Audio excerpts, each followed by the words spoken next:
One of Formula One's most powerful figures is plotting his comeback, and the revelation that just emerged has sent shockwaves through the entire paddock.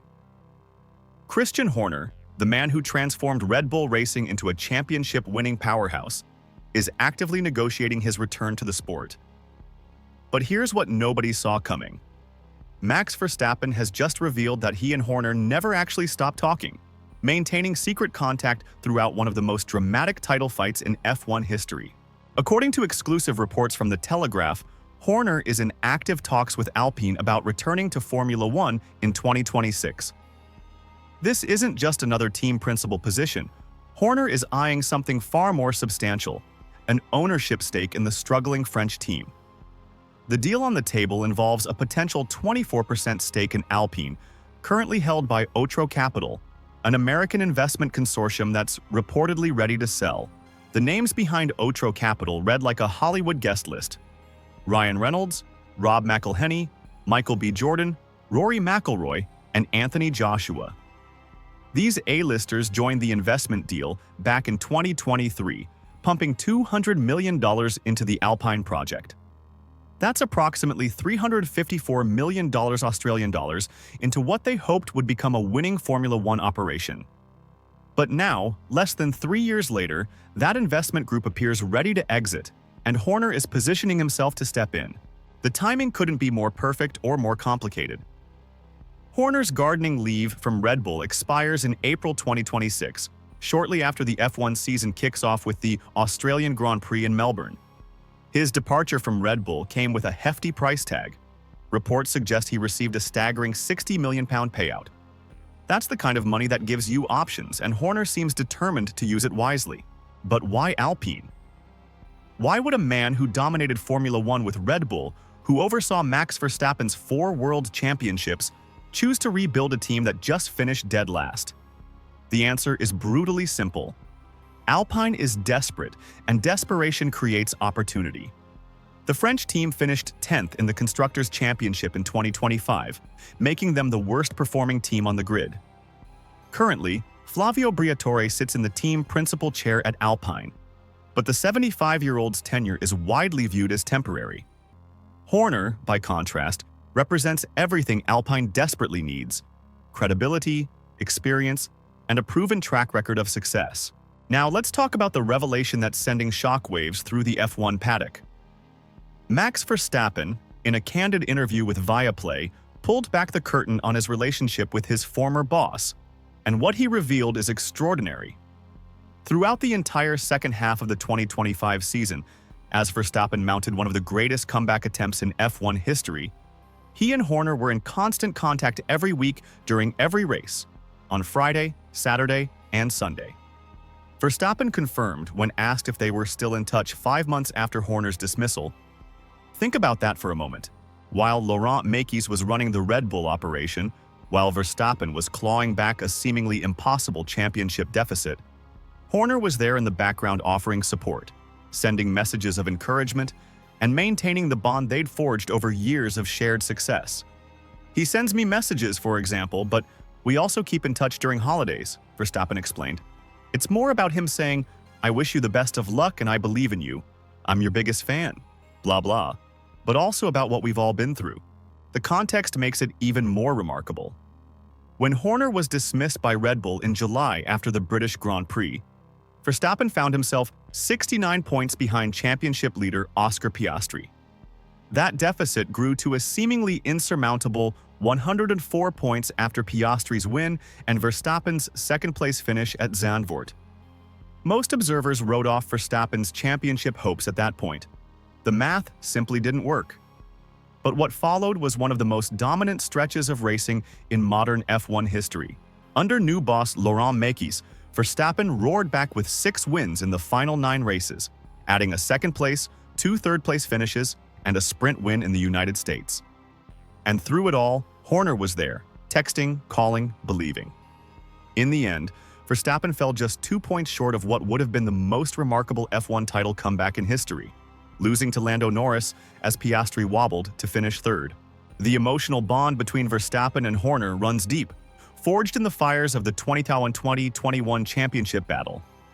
"Christian ultimately went through fire for me," Verstappen said, his voice carrying the weight of those shared memories.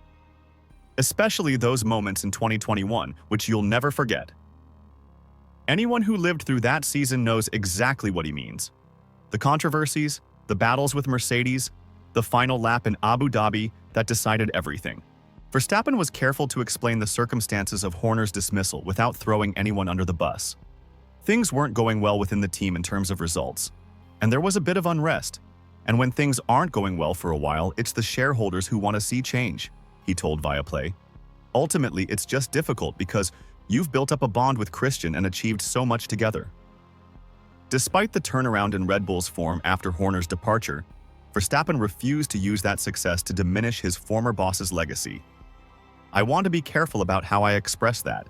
I don't want to disparage Christian because he has obviously achieved a great deal in the team and others have yet to achieve that, Verstappen said. While Horner plots his F1 return, Verstappen is facing his own complications for 2026. The four-time world champion has been quietly building a parallel racing career in endurance racing. On Tuesday, Verstappen tested a Mercedes-AMG GT3 at the Algarve circuit in Portugal, sparking immediate speculation that Verstappen.com Racing could be switching from Ferrari to Mercedes machinery for the GT World Challenge Europe. This move could pave the way for Verstappen's long-desired attempt at the Nürburgring 24 Hours, one of the most grueling and prestigious endurance races in motorsport. But here's the problem. Speaking to media in Singapore, he laid out the challenges. It depends on F1. First of all, I'm suspecting that with the rules next year, it's going to be very complicated to start with some unknowns, Verstappen explained.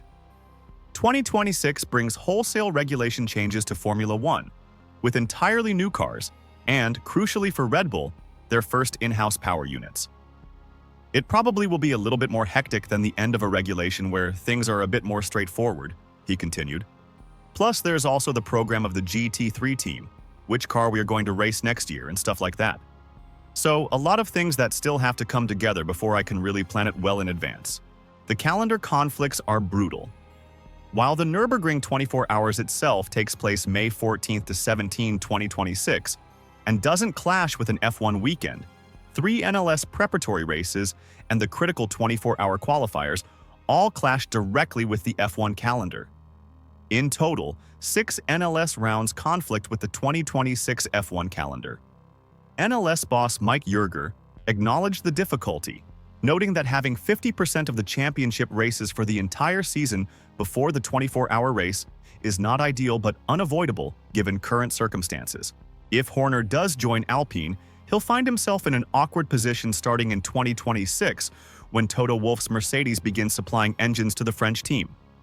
The relationship between Horner and Wolff has always been frosty at best, openly hostile at worst.